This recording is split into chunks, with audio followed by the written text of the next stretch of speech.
What is up, everybody? This is Stevie Breach coming to you here today, talking about an episode of Dark Side of the Ring. It was the season finale, I believe, of season 5 of one of the long-running wrestling shows that there is on Vice. I think that honestly, there's a good chance that the Black Saturday episode is my favorite episode that Vice Dark Side of the Ring has ever done.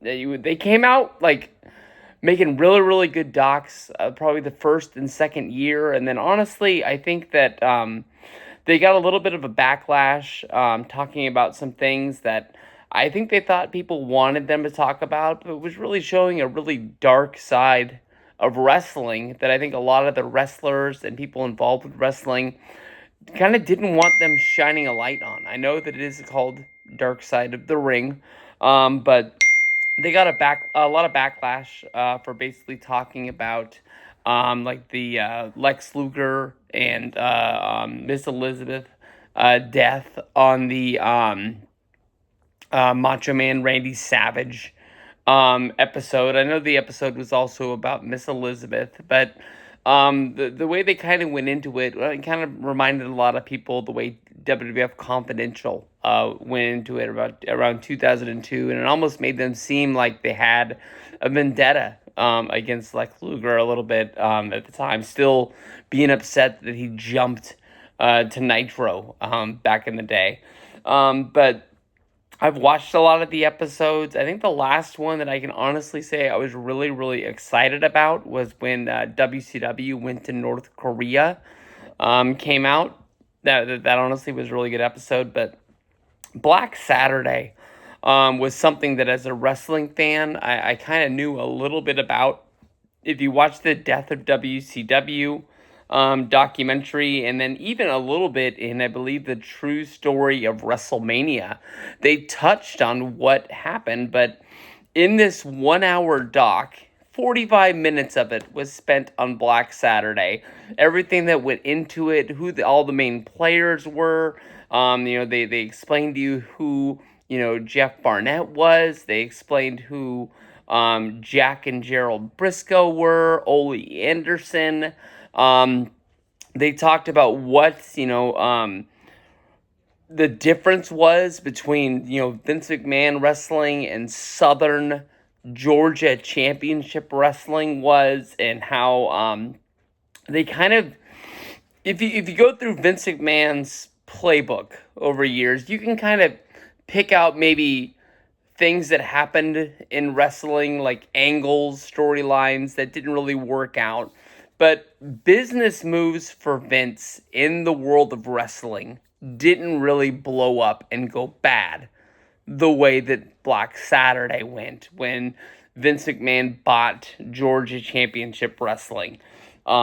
The people who watched World Championship Wrestling, which is weird to understand. Most people think of WCW World Championship Wrestling as the company that Ted Turner owned, that Eric Bischoff ran, that went up against them.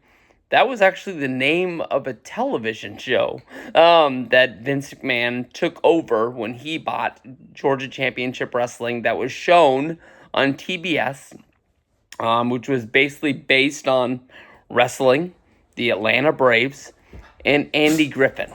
And basically Vince didn't really want to buy Georgia Championship Wrestling. He wanted to buy the territory. He wanted to be able to buy the time slot to expose the people of Georgia to the WWF, to sort of, spread the WWF and their territory across the country. At that time, wrestling was booming because of cable television, and every market that Vince McMahon could get on, his company could become bigger. Basically, there was a power struggle where the Briscoes, as a tag team, as a wrestling family, had owned a big portion of Georgia Championship Wrestling. They didn't own the entire company, but they owned most of it. And Ole Anderson moved in. He didn't believe Jeff Barnett was doing a good deal as being the booker, kind of took it over and pushed him out of his own company. And then, Jack, Jerry, um, and Ole made a deal in a hotel room where they gigged each other across the forehead, and they shook hands. They made what they called a blood oath, where um, if one of them was going to leave the company or sell shares of the company, they would have to first offer it to somebody else, so the company would stay in the family. It would stay in the blood oath. They wouldn't sell it to anybody outside of the company to let any outside people back in. Because of the way that Ole Anderson pushed out Jeff Barnett still owned a major portion of the company. He just wasn't involved in the day-to-day operations. He was just waiting for his time to strike where he was going to fuck over Ole Anderson. And basically, when Vince McMahon was going around in 1983, he kind of found out there was a little bit of a power struggle still going on in Georgia Championship Wrestling. Jack and Jerry, major investors in this company, didn't really feel that Ole was paying off on their investment. They weren't really seeing any money on the returns. Ole Anderson was trying to keep the money inside of the company to try and push out to get bigger returns on their investment later on down the road by booking, larger arenas, to give marketing, to advertise for the shows, to bring in bigger names. The bigger names they get, the bigger crowds they get, because people get more excited about what's going on. And basically, they start talking to Barnett, just saying, hey, is there anybody out there who would be wanting to buy this company? They don't go to Ole and say that they want to sell out. They want to sell to somebody that, is going to take the company and hopefully get the returns that they thought they were going to get. Jeff Barnett hooks them up with Vince McMahon. Vince McMahon comes down. He buys the company, pushes Ole Anderson out of the company. And basically, once he, gets the company, he's not looking to do anything with Georgia Championship Wrestling. All he is looking to do is put WWF on TBS. There's nothing they can do because they own the time slot on the network. And so Turner, not involved with wrestling like he is in 1995, by owning WCW at the time. All he cares about is ratings and bringing in revenue for his network. To say, all right, Vince, go out there and get it. And you can actually hear the mic drop the day that Vince McMahon walks out on the set of World Championship Wrestling to introduce to Georgia and the rest of the world watching at home what the WWF is. Ted Turner had thought that, basically Vince McMahon was going to bring wrestling to Atlanta. He thought that they were going to be actually coming to Atlanta, whether if it was at the Omni or Center Stage, somewhere in the city of Atlanta, bringing these matches. But instead, we were just getting reused matches from the Boston Garden, from Madison Square Garden, Maple Leaf Gardens, basically where they were already using other shows. They were just cutting them up, repackaging them, to just basically put a superstars, as my generation would know, style of show that is out there.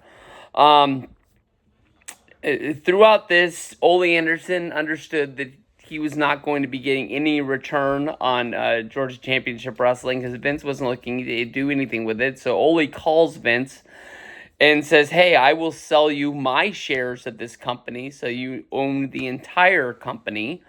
In return, Ole uses the money that he gets to start up his own promotion. And then he goes to Ted Turner and he says, hey, Vince McMahon and the WWF, it's not the style of wrestling that people who watch TBS want to watch. They want to watch wrestling. So basically, Ole Anderson's new promotion, that is a name like Wrestling from Georgia or Championship. Um, it basically just is the same show, just under a different name. Oh, Championship Wrestling from Georgia. And Turner goes, you know what? We'll give you a time slot an hour before the WWF.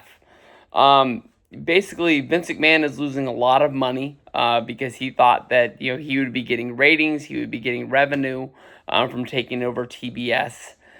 He basically has to go and say, I have to dump this. Like I said, this is one of the only times that Vince McMahon in the history of wrestling ever really made a mistake. Yes, he had the XFL. Yes, he had the World Bodybuilding Federations where he tried to get outside of wrestling. But normally, wrestling decisions that were made in-house for the McMahons always went their way. Um, so Vince goes back to Jeff Barnett and basically says, hey, is there anybody out there who would like to take Georgia Championship Wrestling in this time slot off of my hands? Barnett ends up hooking them up with Jim Crockett Jr., who owns Jim Crockett Promotions, sells them the time slot for $1 million, which puts them into business.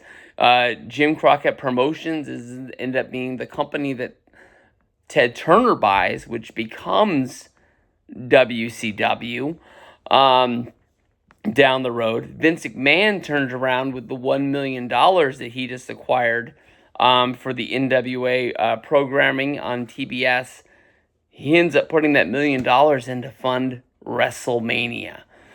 So out of Black Saturday, we have a feud between Ole Anderson and Vince McMahon that would go on until the day that Ole Anderson passed away, where he hated Vince for taking his company away from him, pushing him out, and then selling the time slot to somebody else instead of him. We have the birth of Jim Crockett Promotions becoming a bigger promotion, which would become WCW.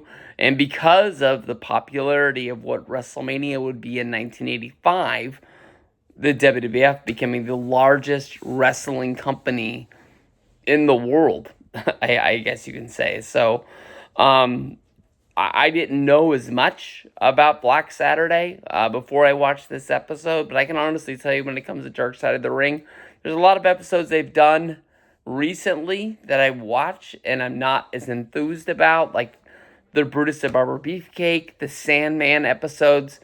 The WWF is probably never going to make a documentary on either one of those guys. So basically, Beefcake might get a minute or two inside of some sort of Hulk Hogan documentary. The Sandman got talked about in the rise and fall of ECW. I learned some stuff from those, but I didn't honestly think that they were like great. But this Black Saturday one got me hooked, being like, man, I can't wait for next season of this. Now, I will tell you, the last 15 minutes of this end up turning into the We Hate Vince McMahon talk of basically just trying to catch us up on everything that happened with the lawsuit that's out against Vince right now, with him going to court, him having to sell his shares.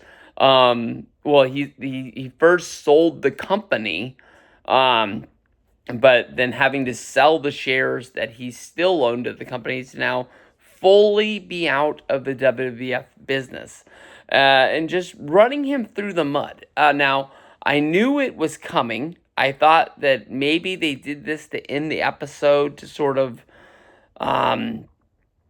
maybe beat the Vince McMahon documentary that is talked about is coming to Netflix. I've heard that has been canceled. I've heard that it's still coming, and it has nothing to do with the WWE deal that Netflix signed. So I'm not really sure. I think that honestly, if they would have saved that, they could have done a whole hour on everything that's going on with Vince as the first episode of next season. And I honestly thought it would have been huge. But it is what it is. Black Saturday. Great episode, Dark Side of the Ring. I think it was the season finale. I believe what it was season 5, but right there. Good job. Thanks, guys. Peace out.